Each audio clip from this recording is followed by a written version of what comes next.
Bienvenidos a este su segundo Hopecast, el segundo episodio de nuestra entrega. Esto es parte de uno de los esfuerzos de nuestra fundación Hope for Autism, donde nosotros lo que queremos es, como parte de nuestro primer eje de acción, es brindar información actualizada a las familias que estamos navegando a través de un diagnóstico de autismo.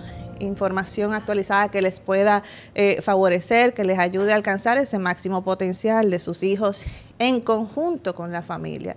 Y definitivamente agradecer también al Grupo Vimenca, a las empresas del Grupo Vimenca que nos han apoyado desde el día 1 en nuestra misión de impulsar ese bienestar, el bienestar de las personas con autismo, no solo en nuestro país, sino hasta donde nosotros lleguemos, a que juntos a su familia logren el máximo potencial. Me presento, soy Lisbeth Cabrera, soy presidente de la Fundación Hope for Autism en República Dominicana y quién sabe hasta dónde lleguemos en la historia. Lo que queremos es apoyarles, que vivamos una mejor vida y sobre todo que nuestros hijos tengan una mejor calidad de vida. Aquí hoy tenemos el lujo de un invitado sumamente especial, un invitado que nos ha apoyado mucho como fundación.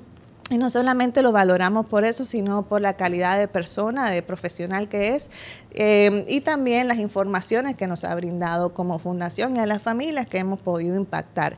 Entendemos que hemos podido impactar positivamente con todo el apoyo y la sapiencia que tenemos del doctor Nicolás Loyácono, que lo recibimos acá. Bienvenido, doctor. Muchas gracias, Lisbeth. Buenas tardes a todos ustedes que están ahí también presentes en este momento tan especial, tan importante, en el cual yo creo que podemos hacer un poco de esa historia en la cual queremos trascender para brindar justamente calidad de vida y mejores oportunidades para la independencia y para el futuro. No solamente desde la inclusión, sino también entendiendo que, bueno, la familia se mueve en sociedad y esa sociedad también es parte de esto y necesita entender, comprender y bueno, los apoyos muchas veces vienen de la mano, no solamente de los profesionales, sino también de otras familias que con todo ese enorme compromiso, como ustedes lo están haciendo con la Fundación Hope, merecen también ese apoyo que nosotros podemos brindarle. Así que muchas gracias por la invitación. Muchas gracias, Doc. Muchas gracias. ¿Cómo le está tratando la República Dominicana? La República Dominicana me trata muy bien, de hecho no es la primera vez que estoy por acá, así que ya con mi experiencia previa fue muy fácil para mí aceptar esta invitación para venir a acompañarlos nuevamente. Bienvenido y todo el que nos está viendo le da la bienvenida también. Muchísimas gracias por el apoyo. El doctor Loyácono es médico argentino, egresado de la Facultad de Medicina de la Universidad de Buenos Aires, es presidente de la Sociedad Argentina de Neurodesarrollo y Trastornos Asociados, SANITA, es coautor del libro Trastornos del Espectro Autista, enfoque integrador del arte de lo posible a la investigación puesta en práctica. En el 2021 también obtuvo del Journal of Personalized Medicine la validación del modelo integrador avanzado. Bienvenido, doctor. Aquí tenemos unas cuantas preguntas para usted. Y lo que queremos es ilustrar a aquel que se está adentrando por primera vez en todo este tema, de qué es el autismo, en palabras llanas, ¿verdad? Porque ya yo sé que usted tiene todo un jargon, ¿verdad? Médico, pero en palabras llanas, ¿qué es el autismo? Yo creo que es importante definir el autismo no solamente por lo que es, sino también por lo que no es. Porque son aspectos muy sensibles en los cuales a veces confundimos no solamente las herramientas diagnósticas, sino también los objetivos terapéuticos. Cuando digo lo que es y lo que no es, por una definición muy simple vinculada a donde justamente el autismo se define, que es el DSM-5, o sea, el Manual de Enfermedades Mentales número 5, que se escribió en los Estados Unidos con el apoyo de muchas personas, muchas familias, incluso personas dentro del diagnóstico, hay que entender que principalmente es un trastorno del neurodesarrollo, ahí dentro es que está clasificado, que se caracteriza principalmente por problemas de lo que es comunicación y lo que son intereses restringidos. Por lo tanto, comunicación no siendo solamente lenguaje, también tiene que ver con cuestiones problemáticas a nivel de comunicar otras cuestiones, ya sea necesidades básicas, malestar, dolor físico, etcétera. Y lo que es intereses restringidos tiene muchas veces que ver con tener selecciones muy específicas de temas en distintos niveles. Pueden haber chicos que estén solamente con un hilito, jugando con un papelito, y otros chicos que estén eligiendo la historia y la vida de los dinosaurios de principio a fin, y pueden ser grados muy distintos de autismo para unos y otros. Ahora, ¿qué no es el autismo? no por caminar en puntas de pie un chico es autista, no por golpearse la cabeza y no hablar un chico es autista. Y esto quiero enfatizarlo porque muchas de estas conductas quizás los chicos las tienen y no necesariamente codifican o significan autismo. Por lo tanto, no hay que confundir conductas disruptivas como parte del diagnóstico del autismo. Muchas veces están vinculadas, muchas veces están de forma conjunta, pero no necesariamente son y hacen al diagnóstico. Por lo tanto, eso es importante diferenciarlo. Por otro lado, y yendo a una ecuación quizás un poco más compleja en términos de lo que es el autismo en la persona dentro de sí misma, nosotros lo que hemos logrado dentro de lo que es este esquema del modelo integrador avanzado es dilucidar el hecho de que el autismo es solamente sintomatología emergente. O sea, ¿qué significa? Viene a ser algo así como la fiebre de la angina. Lo que no especifica el Manual de Enfermedades Mentales, el DSM-5, es cuál es esa angina detrás de la fiebre, detrás del diagnóstico. Entonces, si vamos al porqué del autismo, qué es el autismo, qué hay detrás del autismo, lo que hay que entender es que es un desorden multisistémico, o sea, de cuerpo entero, con manifestaciones neurológicas primarias. Que ahí vamos, Doc, ¿verdad? O sea, porque ahora vemos un tema de que o todo es autismo, todos los comportamientos que vemos, de una vez se le pone el label de autismo, y también vemos el tema de la prevalencia, que ahí entonces usted nos puede conversar un poquito acerca de por qué tanto autismo, tanto diagnóstico de autismo en este tiempo. Exacto, es que si justamente tomamos el autismo como una problemática con, digamos, que tiene por detrás un cuadro encefalopático, o sea, está el sistema nervioso afectado de forma inflamatoria, podemos hablar de neuroinflamación, lo que hay que entender es que hay cada vez más estresores en el medio ambiente. La OMS ya desde el 2000 nos está diciendo que los chicos nacen con más de 300 químicos sintéticos en su organismo, y eso va en incremento y en aumento. Y así como va en incremento y en aumento lo que es la escalada logarítmica, ¿no? Que aumenta un 17% por año lo que es la prevalencia de autismo. La CDC cuantificó en su último censo, por decirlo de alguna manera, en un censo bastante sesgado en opinión de los científicos de mi país, por lo menos 1 en 36 niños con autismo. La realidad es que si uno va a las escuelas se encuentra 1 en 8, 1 en 10, 1 en 12, o sea, estamos hablando de una prevalencia real con la cual convivimos de aproximadamente un 8 al 14%, según el lugar y según el grupo estudiado. ¿Y eso lo convierte en una epidemia o no?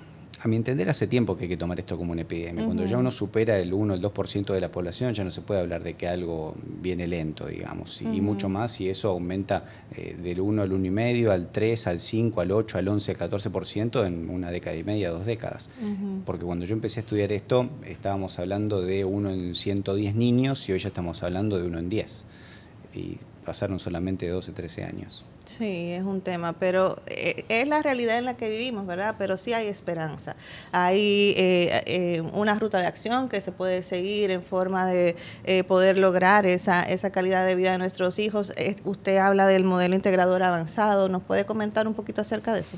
Bueno, justamente lo que vimos que hacía mucha falta en el medio, era ordenar un poco cuáles eran los actores involucrados, cuáles eran las historias de las distintas versiones que había respecto de esto, porque todos eran versiones, la mayoría de las veces injustificadas, o con poco dato que avale o que especifique por dónde viene el porqué de la respuesta y hacia dónde vamos. O sea, uno solamente no se pregunta qué es el autismo, sino cómo lo diagnostico y cómo puedo ayudar, cómo puedo tratarlo. Entonces, si miramos los modelos previos que existen a todo esto, estamos hablando de que existe un modelo genético que ya tiene cerca de 40 años y se está volviendo cada vez más obsoleto en términos de que desde la genética no se estén encontrando los genes que causan autismo, sino que se encuentran genes que pueden ser propiciantes de una vulnerabilidad en el individuo. Y ese individuo sometido a las leyes del ambiente, o sea, este ambiente cada vez más químico, más tóxico, con mayores estresores inflamatorios, bueno, ahí estresada la vulnerabilidad individual, por supuesto que la niñez se ve afectada con mayor prevalencia en sus próximas generaciones. Esperamos también un mayor aumento del diagnóstico. El modelo social de la discapacidad, en el cual se pone la mirada en la sociedad que no comprende al individuo y que el individuo no puede adaptarse. Eso ya es otra cuestión que, bueno, por supuesto no vamos a dejar de enfatizar la necesidad de las inclusiones y los procesos de inclusión, sino que lo que queremos hacer es que justamente no se busque explicar todo por lo que el modelo social de la discapacidad significa o es. Por otro lado, lo que es el modelo de la neurodiversidad, que ahora se está hablando de neurodivergencia. claro que hay personas con altas capacidades, de alto funcionamiento, que pueden sentirse dentro del espectro y dentro del diagnóstico, y eso no se le puede negar, pero obviamente requiere evaluaciones. Ahora, no todos son de autofuncionamiento, son una pequeña parte, un pequeño subgrupo, y la gran mayoría son personas muy afectadas por el diagnóstico con cuadros neuroinflamatorios muy graves, muy severos. También existió, y todavía tiene cierta vigencia, el modelo biomédico, desde el cual se ha querido explicar el autismo como causales. Desde los causales, por ejemplo, el gluten causa autismo, las vacunas causan autismo, ciertos elementos causan autismo, y eso también hay que entender que cae en desuso desde el momento en el cual la ciencia no puede probar que hay causas únicas para todo esto. ¿Qué hace el modelo integral avanzado? ¿Qué es lo que hicimos en estos años? Fue revisar toda la bibliografía científica disponible que buscaba explicar el porqué del autismo y hacia dónde ir y cómo ayudar, y ordenar y poner en caja cada cosa y buscar para qué sirvió el modelo genético, para qué sirvió el modelo social, para qué sirvió el modelo de la neurodiversidad, para qué sirvió el modelo biomédico, y dijimos, ok, necesitamos un modelo que incluya todas las partes y que a cada persona dentro del diagnóstico le dé la oportunidad de salir adelante y de mejorar desde la combinación de sus necesidades, porque hay personas con diagnóstico de autismo que tienen, por ejemplo, un impacto de una parasitosis, que tienen un impacto de un alimento, que tienen un impacto de un síndrome genético. Ok, ahí la genética tiene participación, pero eso no significa que participen todos. Entonces el grupo autismo como tal lo tenemos que tomar como grupo, como personas con fiebre. Entendemos que hay muchos orígenes de la fiebre. Bueno, hay que entender que hay muchos orígenes del autismo y que dentro de una misma persona existen y cohabitan múltiples porqués del autismo. Entonces hay que hablar de esos problemas de impacto sinérgico. O sea, cada uno contribuye en grado variable a la problemática del paciente. O sea, ese cuadro de neuroinflamación, que es, yo creo, el elemento central sobre el que tenemos que enfocar los esfuerzos para que entienda la medicina toda desde dónde puede enfocar tratamientos, no solamente dejando todo en manos de psiquiatras y terapeutas, sino también desde cuestiones médicas, neurológicas, pediátricas, gastroenterológicas, inmunológicas, reumatológicas, y así tenemos un listado completo de especialidades que pueden ayudarnos. Así mismo. El tema está en que muchas veces a las familias se nos dice, no, lo que necesitas es estimulación temprana, o lo que necesitas es tal terapia. La primera, yo creo, terapia que todo el mundo arranca es a la terapia del habla. Y ahí va el tema, ¿verdad? Que lo vemos como conductual y hay algo más allá en función de... Es que, a ver, hay que entender que los genes no codifican conducta, por lo tanto un gen no puede explicar una discapacidad, no puede explicar un trastorno de la infancia per se y en forma completa, por lo menos en este campo. Por otro lado, tampoco podemos dejar todo en manos de un terapeuta si estamos entendiendo que hay un cuadro neuroinflamatorio de base. Ahora, el problema desde el origen es que al pediatra no se le asignó un rol activo desde el inicio de todo esto, porque el diagnóstico lo crea Leo Kanner en los años 40 y Leo Kanner era un psiquiatra. Pero si uno toma el manual de diagnóstico de Leo Kanner, donde describe los 11 primeros casos, el segundo párrafo de ese manual, del cual se habla 11 casos, el segundo párrafo hablando del primer caso, dice que el niño, que era Donald Triplett, ese niño, Donald Triplett, prefería morir antes que probar un alimento nuevo. Así lo describe, así lo pone, y así fue como a un dato tan importante y tan significativo, al día de la fecha, hoy la selectividad alimentaria no forma parte de la sintomatología para el diagnóstico. Por lo tanto, es gravísimo que han pasado casi 100 años desde aquel origen, porque el chico este había nacido en los años 30, o sea, estamos muy cerca a los 100 años de su nacimiento, y todavía no estamos hablando de la selectividad alimentaria como un síntoma cardinal ante una regresión. ¿Qué significa esto? Que el chico pierde habilidades. Muchas veces la primera habilidad perdida es la amplitud en el esquema de alimentación del paciente. El chico comía varias cosas y de repente pasa a comer solo 2 o 3. O sea, usted dice muchas veces, ¿qué por ciento de la cantidad de niños?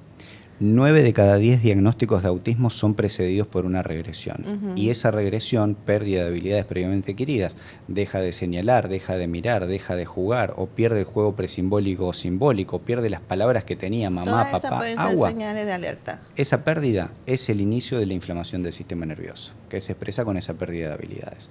Posteriormente a eso, habitualmente llegan los diagnósticos. Pero tenemos un problema muy grave. En Latinoamérica, estadísticamente, los diagnósticos llegan en promedio a los 4 años de edad.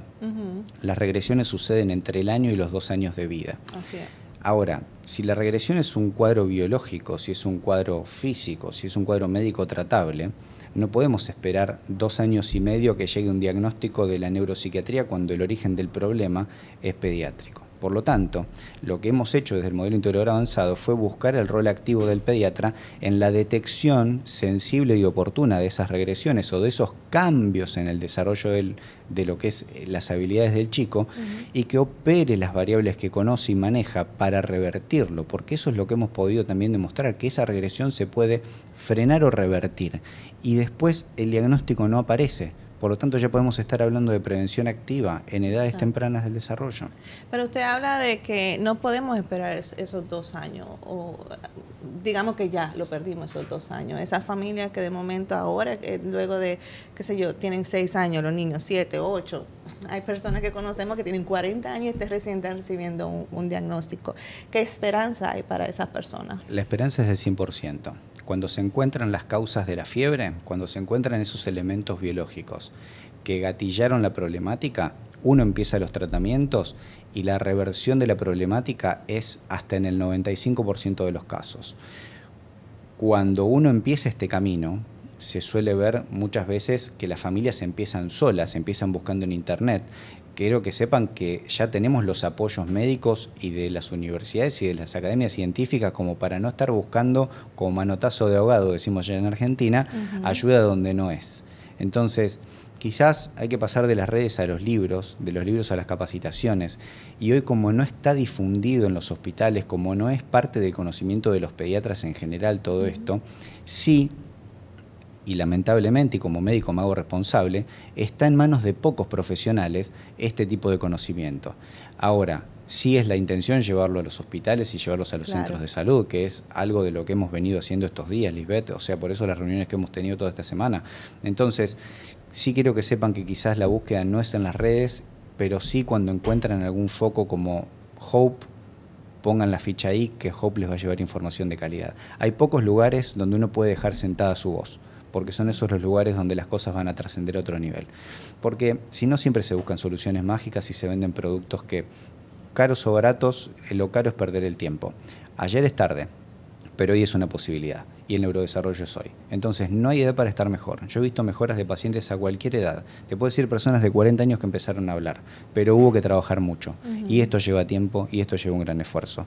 Y por sobre todo las cosas de la familia, porque a veces uno está solo contra el mundo buscando que a su hijo le hagan un estudio de laboratorio y nadie entiende, ¿pero por qué pide este laboratorio? ¿Y por qué el doctor argentino dice que hay que hacer una radiografía? ¿Y por qué acá? Bueno, pero sepan que son estudios al alcance de la mano, que están en los hospitales de todas las ciudades y los laboratorios en las cuadras de sus propias casas. Así, en una ocasión, en Encuentro Autismo 2023, que gracias por participar y esperamos tenerte de nuevo en el próximo. Usted mencionó algo acerca del privilegio de algunas personas de sentir dolor y poder manifestar ese dolor apropiadamente. Eso relacionado con el tema de la expectativa de vida, que sabemos que es un dato alarmante también de las personas con autismo. Entonces, háblanos un poquito acerca de este tema en función de ese privilegio que tiene mucho de Me llamó la atención que guardes esa frase para traerla a este momento, porque hasta me había olvidado que la había dicho, pero ahora rememorarla realmente le encuentro todo el significado. O sea, el privilegio de poder saber que te duele en tu cuerpo y la posibilidad de comunicarlo es un seguro de vida. Cuando hablamos de problemas de comunicación en autismo, que lo dijimos al principio, no es solamente no poder decir algo, es también no poder identificar su propio malestar, su propia dolencia por los trastornos sensoriales. Entonces acá pongo en responsabilidad de los médicos que tienen que entender y saber que están frente a un paciente con trastornos sensoriales, o sea, sistema nervioso periférico, sistema nervioso autónomo en total desregulación, en permanente cortocircuito. Ese chico, esa persona, ese joven no sabe qué le duele y dónde le duele. No lo puede identificar y no lo puede manifestar.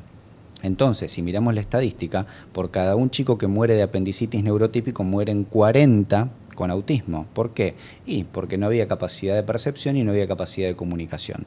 Entonces, esa grave situación, que muchas veces se traduce en que al chico le duele la muela y hay una desregulación conductual, se pega, se golpea, tiene sinusitis y apoya la cabeza contra las paredes, o se pega en la cabeza, o se pega en otro lugar del cuerpo porque justamente el cortocircuito impide la identificación del foco del dolor, muchas veces no lo puede comunicar, no puede decir me duele acá. Entonces tenemos que buscar primero y esto es algo que hacemos mucho en las primeras consultas, cuáles son las manifestaciones, las formas de expresar dolor. Y a veces los padres te dicen, nunca le duele nada. Y yo pienso, porque no lo estás pudiendo ver. Y ahora mi pregunta es, si el papá y la mamá, que son los que más conocen a sus hijos, no pueden saber cuando al hijo le duele algo, ¿cómo va a ser un médico en una consulta de 10 minutos para saber cuando al chico le duele algo? Ahora, sí desarrollamos nosotros como equipo de trabajo patrones. ¿Patrones para qué? Para que no estés, Lisbeth, con Marvin o Juan con María, teniendo que saber cuando a su hijo le duele algo. Sí, quizás identificar ciertas cosas, pero en una guardia médica, en un servicio de emergencias, tiene que haber médicos preparados para estas situaciones. Porque después pasan casos como lo que pasó en La Serena, en Chile, que están imputando médicos porque se murió una persona con autismo justamente porque no fue explorada como corresponde. Cuando la familia estaba pidiendo, por favor háganle una ecografía, por favor revísenlo, por favor háganle un estudio porque mi hijo no es así. El chico se desreguló de un día para el otro y fue a un servicio médico. En el servicio médico dijeron, es autista, y lo atendió un psiquiatra, y el psiquiatra ¿qué hace? Medica, ata y pone en un manicomio. Lamentablemente, muchas veces las herramientas que se conocen desde las profesiones que trabajan con cuestiones neuropsiquiátricas no son las que necesitan las personas con autismo. Por lo menos en esta experiencia y en este tiempo en el cual hemos desarrollado este tipo de protocolos de manejo de paciente en guardia, de paciente con desregulación conductual aguda y demás, habitualmente son manifestaciones de dolor. Entonces, también como un seguro para los profesionales, sepan que tienen que contar con los pediatras y especialmente con los pediatras de cabecera para saber cómo esos chicos manifiestan y expresan su malestar. Una vez escuché algo que me pareció muy lúcido, de un jefe de un servicio de pediatría de un hospital en Uruguay. Había una paciente que yo seguía, internada, Julia, una paciente también ya para lo que nosotros conceptualizamos relativamente grande, con 15 años, uno ya no lo ve como un niñito, lo ve como un adolescente, como un joven. Julia llega internada en una institución hospitalaria y el pediatra lo primero que dice, estúdienla porque no vaya a ser que a esta chiquilina le duela algo. Los uruguayos hablan muy lindo y a mí me encantan y yo me siento hermano de los uruguayos, así como también de ustedes, pero los uruguayos tienen algo especial cuando hablan. Y este señor, con toda su trayectoria, la eminencia que él es, él dijo, estúdienla porque esta chiquilina puede que le duela algo. Me pareció de lo más lúcido, de lo más humano y de lo más comprometido que escuché y vi en un profesional recibiendo un paciente psiquiátrico en internación. No se lavó las manos, tomó el caso y asumió la responsabilidad y las consecuencias. Julia salió adelante después de una cirugía que tuvo que recibir porque tenía un cuadro abdominal agudo. Por lo tanto, esas son las cosas en las cuales tenemos que despertar, porque esto no es quitarle trabajo al psiquiatra, es justamente darle un alivio donde no le toca que sea su rol. Y por eso con los psiquiatras nos entendemos tanto. Y a los terapeutas lo mismo. Les traigo esta premisa para que sepan que cuentan con médicos formados en el modelo. República Dominicana tiene cerca de 60 o 70 médicos ya formados en nuestras aulas. Cuenten con ellos, cuenten con nuestro grupo, cuenten con nuestra ONG, con Sanita, para estos procesos de formación. Porque muchas veces uno toma un caso y al chico le gusta estar en el piso. Y vamos a estar haciendo terapia de piso hasta descubrir que tiene gastritis. Entonces no se quiere sentar en el banco. No, bueno, vamos a ver si no le duele la panza. Y quizá con un protector gástrico resolvemos muchas cosas. Eso es así. Y eso nos deriva a la próxima pregunta, pero le quiero dejar saber a la audiencia de que pueden ir imputando sus preguntas. Vamos a tener un tiempo de preguntas que el doctor con mucho gusto las va a ir respondiendo, así que pueden ir colocándola en el chat. Y un segundo anuncio es que esto es un programa, un podcast familiar. Aquí si escuchan algún sonido en el fondo es que tenemos la familia entera aquí apoyando el proyecto, porque trabajamos en familia. Entonces, así que cualquier sonido, celebren con nosotros que estamos trabajando en familia y vayan colocando sus preguntas en el chat. Y en función de eso, puntualmente, Doc, ¿cuál sería? Porque muchas veces que si vamos al pediatra, no, yo te hubiese dicho, no, él no tiene nada. ¿Cuál es el rol del pediatra? ¿Quién es que debe dar la primera señal de alerta? ¿Es la escuela? ¿Es el pediatra? ¿Cuál es el rol de las otras ramas de la medicina en función de...? Bueno, el pediatra tiene como rol primero escuchar a la familia a otra escala, a otro nivel. Porque hay un dato también muy significativo que viene a relación de esto del diagnóstico a los 4 años de edad. Las familias habitualmente sospechan de que hay un problema en el desarrollo del niño entre el año y los 2 años. El 95% de las sospechas de las familias se confirman en diagnóstico. Y el 90% de estas veces los pediatras dicen que hay que esperar. Entonces, el primer rol del pediatra es tomar estas herramientas, entender que detrás del diagnóstico de autismo hay un cuadro neuroinflamatorio que depende de un cuerpo, de un organismo, que se desregula. Por eso volvemos a la primera definición de la que habíamos hablado. Es un desorden multisistémico, o sea, de cuerpo entero con manifestaciones neurológicas primarias. Cuando aparecen esas primeras manifestaciones de pérdida de habilidades, el pediatra tiene que activamente articular herramientas para trabajar sobre microbiota, alimentación, sistema inmunológico, funciones metabólicas, etcétera, etcétera, etcétera. Está en sus herramientas, debe estar en su conocimiento y debe estar en su práctica habitual. Secundariamente, debe articular con neurología, pero no es lo primero derivar al neurólogo. Entonces no es solamente el pediatra detectar diagnósticos tempranos, porque como diagnóstico temprano es dar una palmadita en la espalda y acompañar a que el autismo llegue a los 4.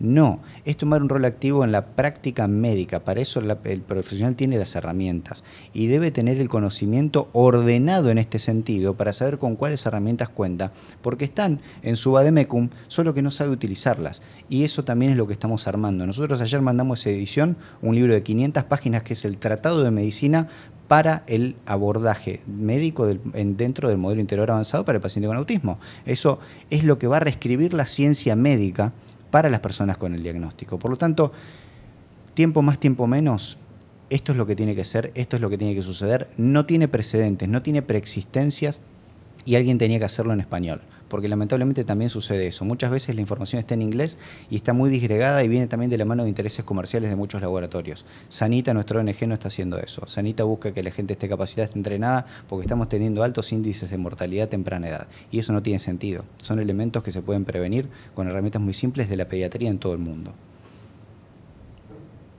Buenísimo, gracias, Doc. Hay algunas preguntas que ya van entrando, se las leo tal cual. Nos escriben estreñimiento desde el año, SIBO la trata el gastro desde el año de edad y nunca sabe qué tiene. Ok, hay muchas cosas. ¿Sí? A muy temprana edad se diagnostica SIBO, a muy temprana edad empieza con el estreñimiento. Hay algunos elementos ahí interesantes que hay que conocer, que la ciencia ha escrito en los últimos meses digo, porque nosotros estamos leyendo ciencia todos los días, y los últimos meses se ha hablado mucho del SIBO, el estreñimiento. Sí, está de moda, pero es una problemática muy, muy prevalente. Te diría que hasta el 40-45% de los pacientes en mi consultorio tienen SIBO. El problema es si está ese SIBO asociado a diarrea o si ese SIBO está asociado a estreñimiento y si el SIBO es metanogénico o de bacterias que generan hidrógeno. Entonces, ahí hay un tema, una combinación de elementos que sería interesante saber si el gastroenterólogo a cargo sabe manejarlas, que tiene que ver con si dar o no fibra, porque en un tipo de SIBO se utiliza, en otro tipo no, y qué tipo de antibiótico utilizar y qué tipo de dieta lleva el paciente. Entonces es una combinación en la cual primero hay que asegurar los diagnósticos, porque ya están las herramientas de diagnóstico. De hecho, en Argentina nosotros tenemos un aparatito muy simple con el cual con una nebulización se hace el diagnóstico de SIBO. Es algo sumamente sencillo y sumamente accesible a costos nacionales. Y que algún día te lo voy a traer al aparatito y vamos a hacer el estudio acá para los pacientes que lo necesitan. Y es una cosa que se maneja con mucha facilidad porque las herramientas están disponibles en todos lados. Entiendo que acá había una doctora ayer buscando una rifaximina para su hijo, la encontraba en cápsulas, la queríamos en comprimidos, pero bueno, será cuestión de hablar con algún laboratorio que desarrolle los jarabes para nuestros pacientes y todo va a fluir bien. Bueno, nada más hay que tocar puerta, Doc. Cuente con nosotros. Gracias. Pero entonces, poniéndome en el lugar de esa madre, Erendira, me parece, ¿qué pasa cuando nosotros vamos y sabemos que hay un problema, pero entonces no, como ella dice, el doctor nunca sabe lo que tiene? Tiene que cambiar de médico. Tiene que cambiar de médico. Ni modo. Porque no es el médico para el paciente. Yo no soy el médico para todos los pacientes. ¿Es así? Ninguno lo es. Las obsesiones de bordada en TEA, ¿a qué se deben? Obsesiones es igual a síndrome de PANS o síndrome de PANDAS, que es un síndrome neuropsiquiátrico agudo prepuberal relacionado con infecciones, principalmente estreptococo, o sea que el paciente tiene un estreptococo, una angina o una infección habitualmente de vías respiratorias o viral, y eso induce una reacción inflamatoria en el sistema nervioso central que genera sintomatología.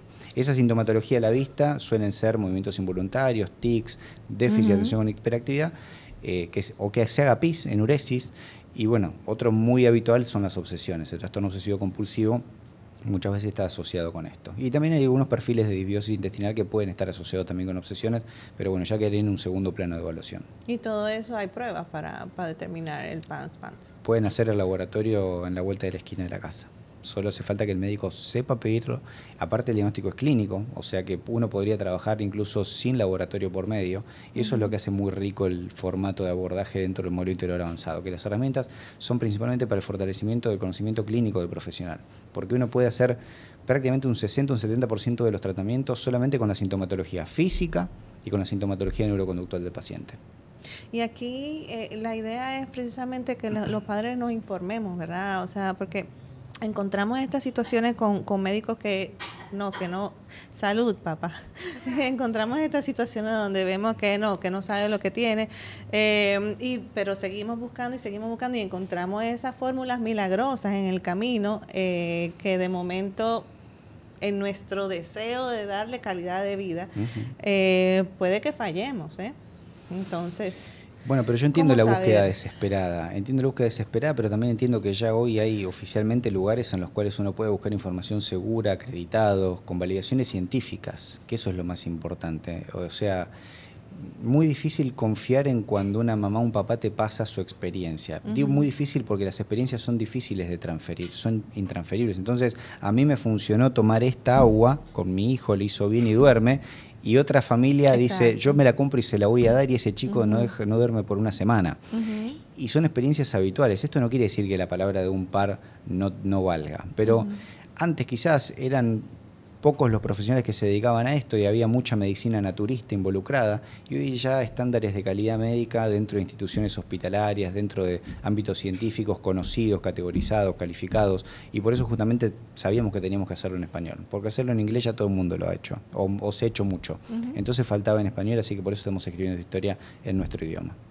No, definitivamente que el lenguaje, el idioma es una barrera importante. Hace muchos años, puede ser 7 años, no tanto, pero 7 años, nosotros teníamos un médico en Estados Unidos que aunque nos lleva, teníamos buen relacionamiento en función del idioma, pero de todas formas como que el idioma a veces es una barrera, y la cercanía entre nosotros los latinos es como que mucho más factible, ¿verdad? Tuvimos que seguir buscando otro camino en ese momento.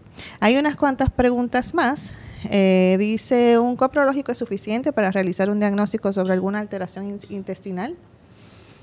Bueno, la materia fecal nos da muchas herramientas. Dentro de lo que es materia fecal se pueden evaluar bacterias, parásitos, se pueden evaluar distintos tipos de patógenos, hongos, se pueden evaluar también algunas cuestiones de reducciones de azúcares, antígenos bacterianos, antígenos virales. Se pueden evaluar metales pesados, marcadores de inflamación. Digo, la materia fecal ofrece un montón de herramientas y un estudio no invasivo. Por lo tanto, invito a que sus pediatras de cabecera se informen de en qué pueden ayudar y qué pueden pedir. Y hay laboratorios con los cuales hemos trabajado aquí en Santo Domingo muchísimo tiempo y que han hecho la mayoría de los estudios de los pacientes que nosotros manejamos, porque bueno, la tecnología está disponible, solo hay que saber utilizarla, ¿no? Pero sí, es muy útil la materia fecal. Y ahí tenemos que seguir trabajando, ¿verdad? En concientizar y en trabajar con el cuerpo médico en función de que puedan estar abiertos a este tema. Igual, perdón, el estudio es complementario, así se llama, complementario. Es el 20% de la aseveración diagnóstica, el 80% es clínico. Quiero volver a ratificarlo porque si no siempre estamos buscando el estudio, cuando en realidad lo que se necesita es el médico, que el médico sepa clínicamente lo que tiene que hacer. El estudio lo va a hacer de complemento y va a fortalecer el diagnóstico, va a ayudar a hacer un seguimiento de ciertos tratamientos, etcétera. Pero no hay que depositar todo en los estudios. Definitivamente. Mi niño de 4 años al día de hoy no tiene ingesta debido a una alta sensibilidad en la zona de la boca. No he encontrado un especialista que pueda tratarlo. ¿Cómo puedo lograr mejorar su incomodidad porque hasta el cepillado le molesta? Bueno, hay que ver, muchas veces hay daños en las mucosas por deficiencias de vitaminas, otras veces por cuestiones autonómicas, de disautonomía, disfunción mitocondrial. Digo, hay muchas cosas que pueden ser. Lo que habría que ver, a mí me interesaría de ese caso particularmente ver algunos laboratorios, ver un video de cuál es el tipo de rechazo, cómo lo ejecuta, cómo lo ejerce, si hay lesiones orales, si hay aftas, si hay infecciones virales crónicas que también pueden estar vinculadas a este tipo de problemáticas, o si hay una cuestión más obsesiva que también tiene muchas veces que ver. O sea, yo creo que hay varios frentes para evaluar dentro o detrás de esa sintomatología que comento.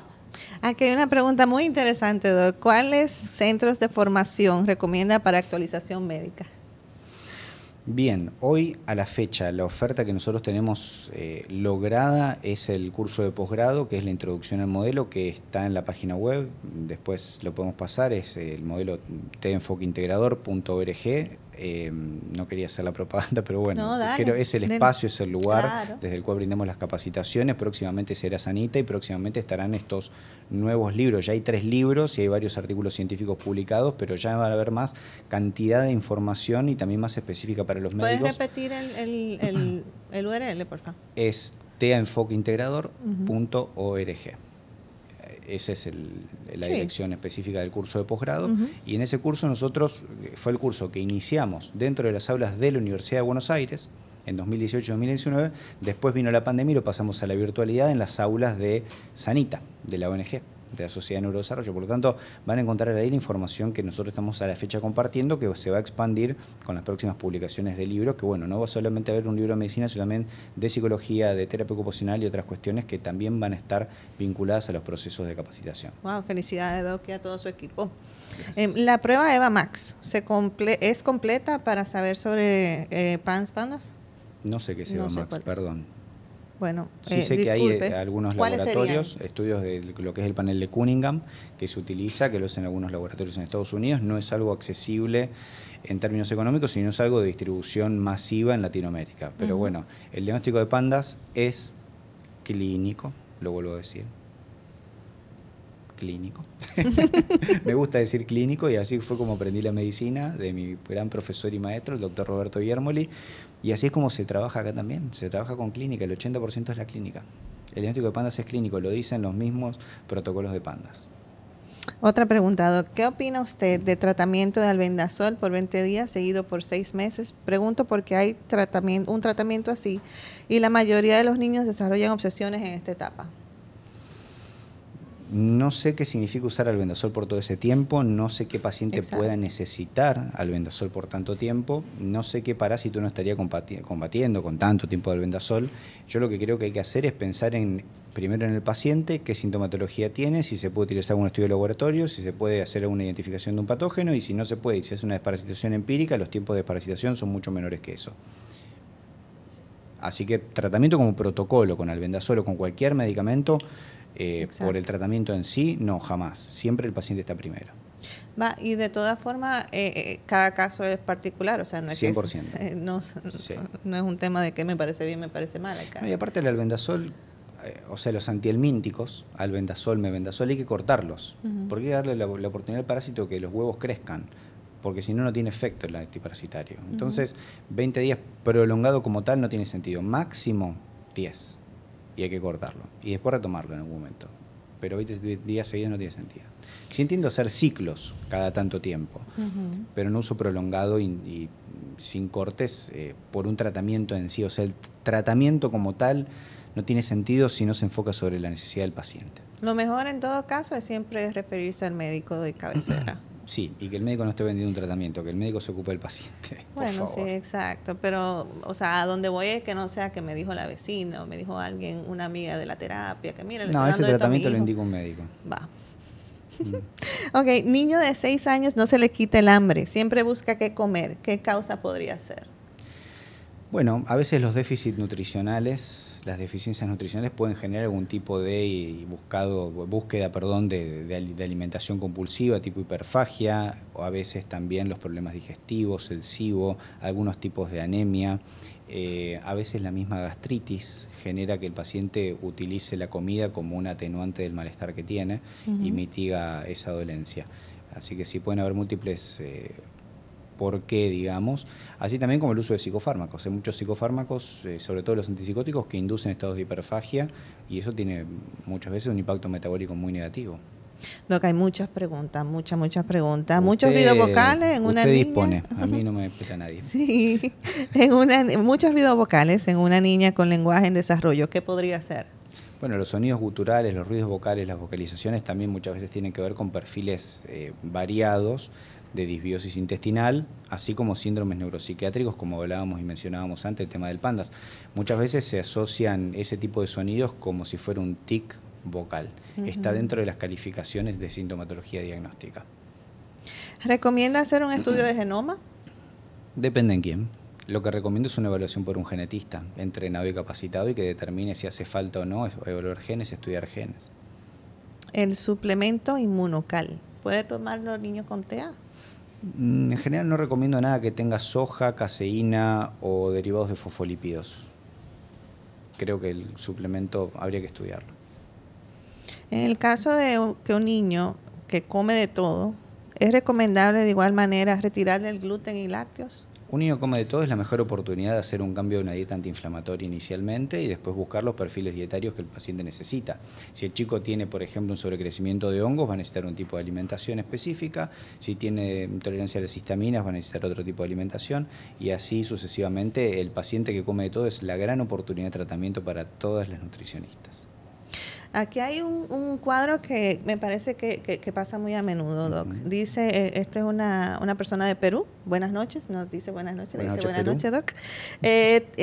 Mi niña tiene 6 años, TEA nivel 1. Hace un mes estuvo muy mal con gripe. Casi todo el año ha estado con gripe constante y ha estado tomando corticoides. Hace una semana está muy irritable y se aguanta de orinar.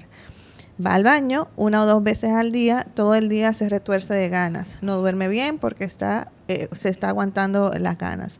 ¿Qué puede estar pasando para que no quiera ir al baño? Y cuando lo hace, no parece que tenga dolor. Yo no hago diagnósticos así tirado de los pelos, pero voy a decir algunas cosas porque creo que es importante que esta paciente se le estudie y se le dé un tratamiento distinto. Por eso voy a decir nombres de cosas y puntuales, porque creo que le voy a ayudar más diciéndolo que no diciéndolo. Entonces, primero que todo, eso es habitualmente una situación habitual, o sea, eso pasa mucho, se dan corticoides y el problema no resuelve. Si fuera una alergia, con corticoide resolvería. Por lo tanto, ya hay que pensar que no es una alergia si recibió tanto tiempo de corticoide y no está resolviendo el problema. Punto número 2, esto suele resolverse con antibióticos, porque muchas veces detrás de esto hay un problema infeccioso crónico. ¿Qué infecciones crónicas? Digo nombres de cosas para que a la paciente se la estudie y se la trate. O por lo menos prefiero que se la estudie y se la trate a que no se haga nada y dejar la incertidumbre. O sea, prefiero que se haga el tratamiento. Suelen ser bacterias tipo Mycoplasma o Clamidia pneumoniae. Lo repito porque Mycoplasma y Clamidia también son ginecológicas o genitales. No son esas, no son las trachomatis, no son las de los genitales, son las de las vías respiratorias, son Clamidia y Mycoplasma pneumoniae. Ellas generan muchas veces sintomatología muy por debajo de lo agudo, o sea, así, crónica, que parece alergia. Ok, esto ya pasa al plano de no ser una alergia. A mi entender, esta paciente necesita antibiótico porque lo que sucede es que se afecta todo el sistema nervioso y el sistema nervioso de la vejiga también se afecta. Entonces, como dijimos antes, si un síntoma del síndrome de Pandas-Pitt-Pans es la enuresis o la alteración en la frecuencia de micción y esta nena está teniendo justamente ese impacto a nivel de que tiene dificultades para orinar, retiene, no retiene, tiene la sensación, evidentemente hay un impacto por ese lado y a mi entender con un tratamiento con acitromicina, pero no 3 días, 8, 10, 12, quizás 14 días seguramente el cuadro revierte y mejore muchísimo. O sea, ya no es alergénico si después de ese mes de corticoide sigue la cosa igual. Hay que mirar por otro lado, sugiero por este lado, lo hablan con su pediatra y que tomen las decisiones que tengan que tomar. Correcto. Hay alguien, Carla y Charlie de Monterrey, les dice, saludos doctor, usted le cambió la vida, lo quieren mucho. Y por el otro lado, le dicen, doctor, gracias por este espacio, tengo un hijo de 23 años, diagnosticado con autismo a los 3 años, pero últimamente está delgado. No come gluten, ni caseína, ni soya, ni azúcar, de hecho. Se le han hecho exámenes y sale bien en sus valores. ¿Usted qué recomendaría? Creo que definitivamente hay que hacer una revisión de dieta, hay que hacer una revisión de calorías ingeridas por día y hay que obviamente estudiar ese intestino porque a veces el paciente come mucho pero no absorbe. Entonces pueden haber persistencias de cuadros inflamatorios intestinales o puede haber una enfermedad inflamatoria intestinal activa, una enfermedad de Crohn, una colitis ulcerosa. Son cosas que se pueden estudiar con herramientas médicas locales. Están entrando las preguntas, Doc, y el estudio, bueno, ayúdenos, estudio, con el tiempo, porque queremos cerrar a tiempo y obviamente respetar el tiempo de quienes están del otro lado. ¿Con qué es recomendable desparasitar a un niño con TEA? La pregunta es la misma de siempre. ¿Qué niño? ¿Qué parásito? Exacto. ¿Qué condiciones clínicas? ¿Y cuáles son los objetivos del tratamiento? Y aparte, por supuesto, sí, estudios. Exacto. Porque hay distintos tipos de antiparasitarios y hay distintos tipos de tratamientos, y obviamente también hay una distinta tolerancia de cada persona a los distintos tratamientos. Entonces, yo puedo tener el parásito diagnosticado por laboratorio, el chico con la clínica del parásito, darle el antiparasitario y que ese antiparasitario al chico le haga mal y no bien. Porque los efectos adversos de la medicación existen. Ahora, en la balanza costo-beneficio, decido tomar el riesgo porque la aparición de efectos adversos suele ser por debajo del 3%. Entonces, siempre hay que buscar el porqué de la indicación y el promedio entre la necesidad y la tolerancia del paciente. Entonces, hay muchos tipos de parásitos, muchos tipos de pacientes y muchos tipos de tratamiento. Hay que lograr la combinación justa de las 3 patas de la mesa. Si tengo 2, solamente se cae. Sí, eso es correcto. Y dado que, bueno, aquí está entrando una última pregunta, ¿qué opinas sobre la teoría de que los parásitos o quistes puedan estar en el cerebro también? No es una teoría, es un hecho. Existe la enfermedad, por ejemplo, neurocisticercosis, o sea, es una enfermedad conocida de hace muchísimos años, décadas, o quizás, no sé si muchos años, desde que existen las neuroimágenes por lo menos. Entonces, tenemos que saber que son cosas que pueden suceder. ¿Es frecuente, es habitual? No. ¿Por qué? Porque nuestros pacientes suelen ser jóvenes o chicos, y es raro que esas entidades aparezcan en edades tempranas. Suelen ser más de edades tardías, cuando la persona trasciende la vida adulta, nunca se desparasitó y los parásitos han llegado hasta donde quisieron. Entonces, no suele suceder, pero sí existe. Ahora, no se asusten porque el autismo no es por parásitos en el cerebro. Tampoco se dejen vender cualquier cosa. Bueno, yo creo que aquí ya deberíamos de ir cerrando, Doc, porque la verdad es que tenemos mucho que hablar. Pero el tiempo ya se va cortando y pasa tan rápido, ¿verdad? Pero lo que quisiéramos es que nos deje República Dominicana y todos los países que nos están viendo, tenemos Perú, Monterrey, etcétera, México, que nos diga tres mensajes que nos dejen llenos de esperanza, que nos digan que sí hay más allá de esa expectativa de vida que conocemos, que sí hay herramientas que podemos a las que podemos hacer uso. Cuéntenos, 3. Yo lo primero que quiero decir es que sin ustedes nada de esto hubiera sido posible. Y cuando me refiero a esto, ahí encierro un proceso de trabajo de muchos años, porque toda esta carrera inicia con una asesoría científica, pero esa asesoría científica es madre de una persona con el diagnóstico. Por lo tanto, este proceso incluye y está involucrado en el proceso la sensibilidad de la vida diaria. Entonces, eso lo digo en términos de agradecimiento, porque a mí también y a nuestro equipo nos han permitido ser personas diferentes dentro de nuestras profesiones. Incorporar esos elementos que son absolutamente indiscutibles, en los cuales la palabra de la familia, lo que la familia nos trae, está muy por encima de lo que nosotros podemos saber para poder ayudar a esa persona con el diagnóstico y para poder brindarle bienestar.